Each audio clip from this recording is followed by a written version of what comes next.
ရဲ့17လမှာ9ရဲ့17လ2025တပတ်တာတနင်္ဂနွေသားသမီးချင်းမိတ်ဆွေရဲ့အလုပ်ကိုင်ကနေစတင်ဟောပြောပြမှာပဲဖြစ်ပါတယ်ရှင်။တနင်္ဂနွေသားသမီးချင်းမိတ်ဆွေဒီတစ်ပတ်မှာအလုပ်ကိုင်နေအရန်ကောင်းနေပါတယ်။အလုပ်နဲ့ပတ်သက်ပြီးတော့ဘယ်လိုကိစ္စမျိုးကိုမဆိုမိမိဘက်ကနေပြီးတော့မျက်နှာသာရတာမျိုးနောက်ပြောရေးဆိုရန်ကိစ္စအောင်မြင်စေတာမျိုးဒီလိုလေးတွေ့ရပါတယ်။တန်ဖိုးကြီးသောပစ္စည်းတွေဝင်လာဖို့ရှိနေပါတယ်။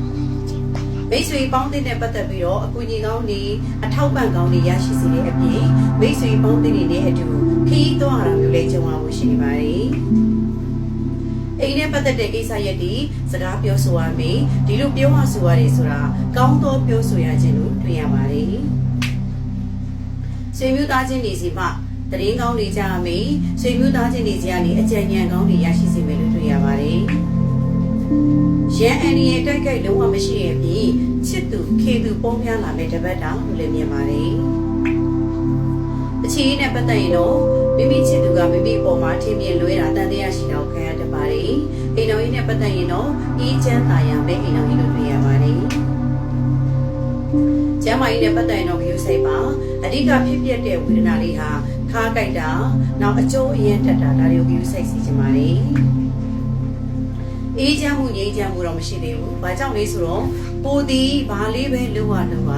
အမြဲတမ်းအပူတပြင်းလေးလုတ်ကန်ရမယ်အနေထားလေးကိုတွေ့နေရပါတယ်။ကံနဲ့ပတ်သက်ပြီးတော့ကံအားအတော်ကောင်းပါတယ်။ထီတိုးကန်ဆန်းခြင်းနေဆိုရင်တော့၃ညတစ်လုံးထီတိုးကန်ဆန်းလို့ရပါတယ်။ဝေကြီးလက်လာပါများပွင့်လန်းရှင်လန်းစီပဲတပတ်တာပါ။အားလုံးနဲ့ပတ်သက်ပြီးတော့ပူပန်စရာခြုံငုံပြီးကြည့်လိုက်တဲ့အခါစိုးရတဲ့ပူပန်မှုမျိုးမတွေ့ရဘဲနဲ့မိမိဒီသူတစ်ပါးအပေါ်မှာပံ့ပိုးခြင်းကူညီခြင်းဖြည့်ဆွက်ခြင်းအင်အားဖြည့်ခြင်းဒီလိုမျိုးလေးတွေနဲ့အလုပ်ရှုပ်နေတဲ့အရာလေးတွေကိုတွေ့ရပါတယ်ဒီတော့တနင်္ဂနွေသားသမီးချင်းမိတ်ဆွေအတွက်ကံထောက်ပံ့ပစ္စည်းတဲ့ရေရာကောင်းလေးဆရာမပေးချင်ပါတယ်တနင်္ဂနွေသားသမီးချင်းမိတ်ဆွေပြုလို့ရမယ့်တပတ်တာရေရာကမိမိနေအိမ်ကဖျားမှာပန်းအဖြူရောင်ခုနှစ်ပွင့်လှူဒန်းခြင်းဖြင့်မိမိခက်ခဲနေသောတပတ်တာအလုံးစုံပြည်လည်သွားပိတ်လို့တွေ့ရပါတယ်ရှင်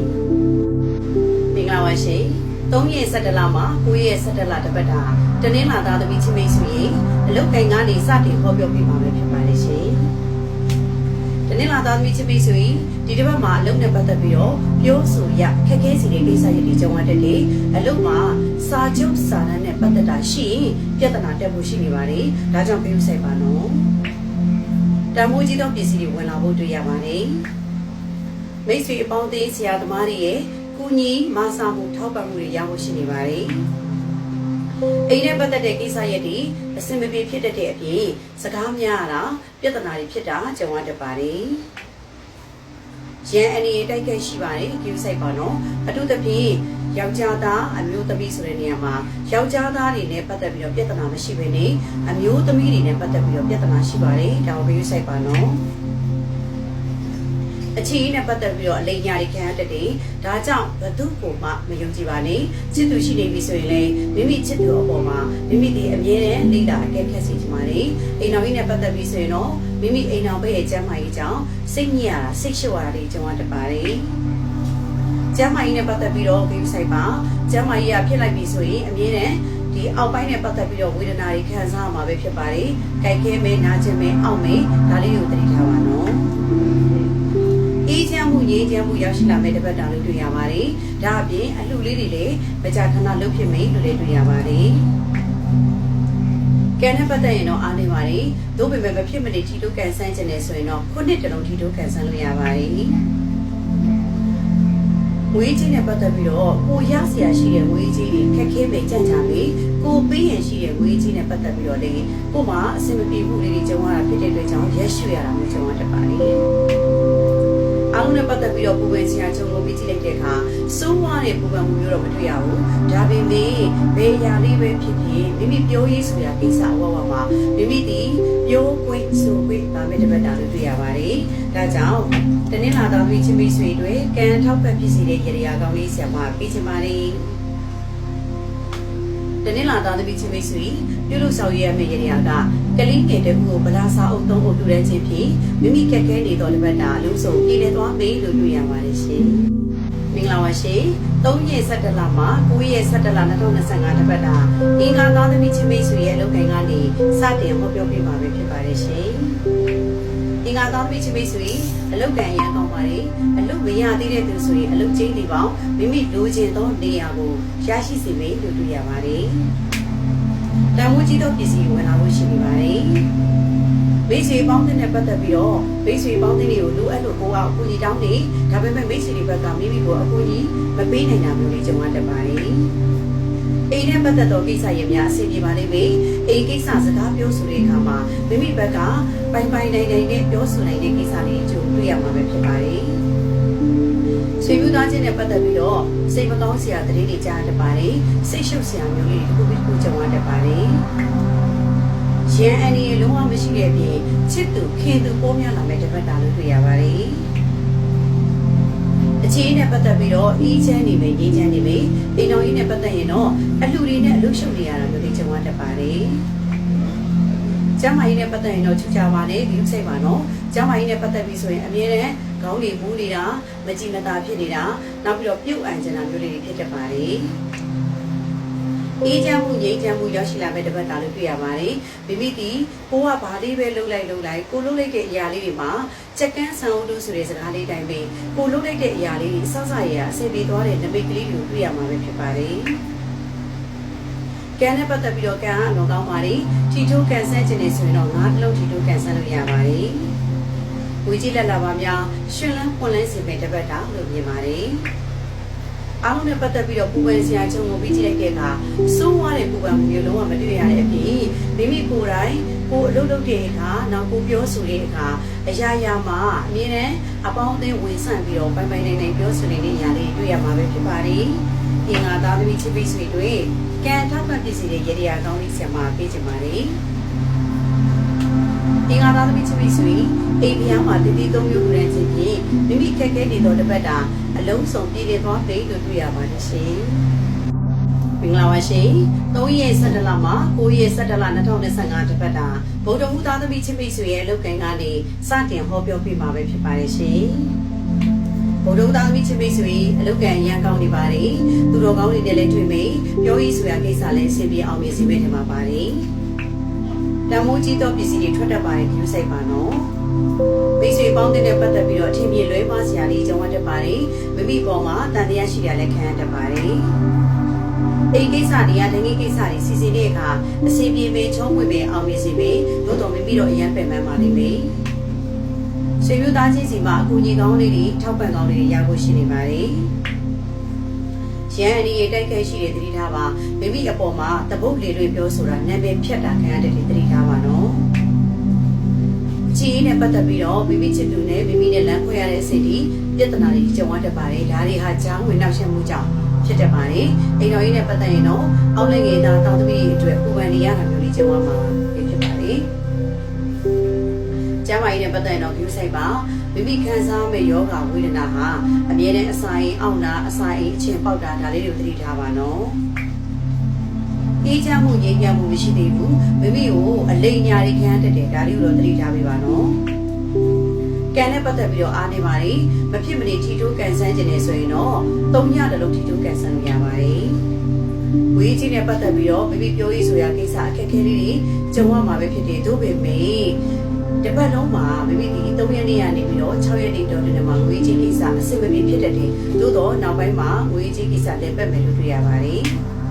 အားလုံးနဲ့ပတ်သက်ပြီးတော့ပူပန်စရာချုံလို့ပြီးကြည့်လိုက်တဲ့အခါစိုးဝါးတဲ့ပူပန်မှုမျိုးလုံးဝမတွေ့ရဘူးဒါပေမဲ့စိတ်အနှောက်အယှက်မျိုးမျိုးတော့ကြုံရမှာပဲဖြစ်ပါတယ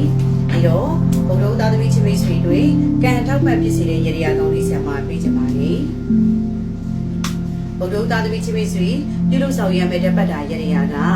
မိမိအိမ်ရဖျားမှာအုံးစိတ်ရည်တစ်လုံးစက္ကန့်လူနိုင်ခြင်းဖြင့်ခက်ခဲနေသောတပတ်တာအလုံးစုံပြည်လည်သွားမယ်လို့တွေ့ရပါတယ်ရှင်မင်္ဂလာပါရှင်3ရက်17လ2025မှာ9ရက်17လ2025တပတ်တာဇာတာပရိသားသမီးချင်းမိတ်ဆွေရဲ့အလုပ်ကိုင်ကနေစတင်ဟောပြောပြမှာပဲဖြစ်ပါတယ်ရှင်ဇာတာပရိသားသမီးချင်းမိတ်ဆွေအလုပ်ကိုင်ရန်ကောင်းပါလေမျက်နှာပွင့်လန်းမေလူကြီးလူခဲလဲပေါ်မေအလုပ်မှာမိမိပြောရေးဆိုရာကိစ္စဘယ်ကိစ္စလေးပဲပြောအောင်မြင်စီပဲတပတ်တာလို့တွေ့ရပါတယ်